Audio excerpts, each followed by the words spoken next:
ایک دفعہ کا ذکر ہے، ایک جنگل میں ایک شیر رہتا تھا۔ ایک دن وہ شیر سو رہا تھا کہ اچانک ایک چوہا وہاں آ گیا اور شیر کے بالوں میں گھس کر کھیلنے لگا۔ اچانک شیر کی آنکھ کھل گئی، اس نے چوہے کو پکڑ لیا۔ چوہا ڈر گیا، وہ شیر سے منت کرنے لگا کہ مجھے چھوڑ دو، میں آئندہ ایسا نہیں کروں گا۔ شیر کو اس پر رحم آ گیا، اس نے چوہے کو چھوڑ دیا۔ جاتے ہوئے چوہے نے شیر سے کہا، میں احسان کا بدلہ ضرور دوں گا۔ شیر ہنس پڑا۔ ایک دن کچھ شکاری جنگل میں آ گئے، انہوں نے جال ڈال کر شیر کو پکڑ لیا۔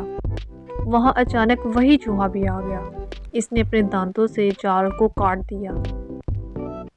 اس طرح شیر آزاد ہو گیا۔ شیر نے چوہے کا شکریہ ادا کیا۔